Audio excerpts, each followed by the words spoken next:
So Bitcoin is currently sitting at around $16,000 and the highest it has ever been was almost $70,000. So where does it go from here?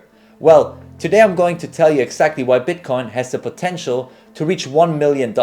In order to do that, in this video, I'm going to answer these questions. First of all, what is Bitcoin? Why does it have value? Does it have the potential to reach $1 million? How and when will that happen? So first of all, what is Bitcoin? You've all heard of Bitcoin. But in order to understand how it has value, we need to understand how exactly it works. Bitcoin is a blockchain network which lets you send and receive value to anyone in the world with a computer and an internet connection. Blockchain is made up of blocks linked together to form a chain. A new block is created every time new data comes in, such as a transaction. This block is chained onto the previous blocks, which means all the data is chained together in chronological order. Decentralized blockchains are immutable, which means the data entered is permanent, irreversible and publicly viewable to anyone. As more and more data is added, the blockchain only grows. Just like the passing of time, you can't go back and change what happened in the past. You can't go back and change the blockchain. This creates a decentralized, publicly accessible digital database containing information on every single transaction within it. Perfect for something like exchanging money, which is what makes Bitcoin special. It works without the need of a middleman. Instead of third parties such as banks storing transactions in table of databases and servers, Bitcoin's database is public and decentralized.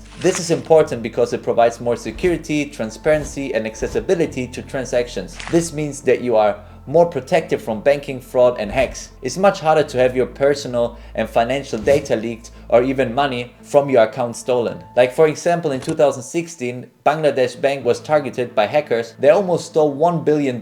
It was effectively the largest bank robbery in history. However, with Bitcoin, a bank robbery isn't going to happen. It's impossible to spend or transfer Bitcoin unless you own it. You can't fake or copy them either. So as long as it's in your personal wallet and you don't just give it to somebody because they scammed you, your Bitcoins are safe. Which brings us onto why does Bitcoin have value? First of all, why does anything have value? Thousands of years ago, people traded fancy shells and beads and objects they needed as form of currency. Then over time it became precious metals, gold, silver, and eventually coins and banknotes. What they all have in common is that they represent the value of goods and services. Rather than having to directly trade to goods or services, you can just trade currency. This speeds up the trade and economic movement. The important part is that the currencies are universally recognized as having value. That's why you can't go into a shop and pay with jelly beans. A currency has a value or worth that is mutually agreed on. So how does Bitcoin have value? The first step is being fungible. That's when you have identical multiples of a commodity, something that is replaceable or mutually interchangeable. So like each dollar note has the same worth as another one Bitcoin has the same worth as another one. That's the first step towards is having true value, is being fungible. The second step is scarcity. Scarcity means two things. First of all, to be a legitimate currency and have value, that commodity needs to be scarce, as it needs to be limited in quantity or difficult to acquire. It's why gold became a currency. You couldn't just find it on the street. It was hard to acquire. The second type of scarcity is in economics. The difference between the available amount of currency, the supply, compared to the need for it, the demand. If there is more supply than demand, then it is less scarce, the value decreases, which means you need more of that supply to get the same goods and services you might have before, which is inflation. If there is not enough supply to meet demand, the scarcity increases, which drives up the value of the existing supply. So Bitcoin is scarce like gold in that there is only a certain amount that will ever be mined. For Bitcoin, that is 21 million coins. Just like gold, mining the remaining Bitcoin gets increasingly difficult over time. That's because every 4 years the rewards for mining gets cut in half. At the moment, only 900 Bitcoins are mined every day, and in 2024 that will be cut in half to 450 Bitcoins daily. This keeps the supply low, reducing inflation. Eventually, Bitcoin will hit its maximum number and supply will stop altogether, but that will be around 2140. This is one of the main reasons why I believe that Bitcoin will one day hit $1 million. So how do we know it might get there? Well, all you have to do is to observe the world around us to see why Bitcoin has the potential to hit $1 million. There are three reasons why Bitcoin has this potential. First of all, it has room to grow. There are so many different assets, currencies, commodities in the world, and if we compare how much value is held in these compared to Bitcoin, you can see the true potential and how much room it has to grow. Visualcapitalist.com created this incredible infographic that shows all the world's money in one awesome visualization. In this infographic, everything is divided into blocks. What you need to know is that each block represents $100 billion. We hold the world ransom for $100 billion. Which sounds like a crazy amount, right? Inside one of these blocks, you could fit the entire revenue of Netflix 5 times over, or the entire value of the British royal family crown jewels 25 times, or even the cost of building 7 aircraft carriers. So how many of these blocks does it take to represent the world's assets? And how do they compare to Bitcoin? So let's start with the entire value of all the military spending. It's 18 blocks. As we keep going, the scale increases to insane level. It goes from gold, 120 blocks, which is around $10 trillion, to the stock market that's almost 90 trillion, or the global real estate market that is around 280 trillion, all the way up to the notional value of derivatives, which are estimated to be $1 quadrillion. Bitcoin is just 3 of these blocks at around 300 billion market cap. When you compare all this wealth to Bitcoin, you realize what a small market cap it currently actually has. Especially when you compare it to something similar such as gold, you begin to realize the full extent of Bitcoin's potential. Which brings us to the second reason, Bitcoin's advantages over other currencies. So we spoke earlier about scarcity and being fungible as being important traits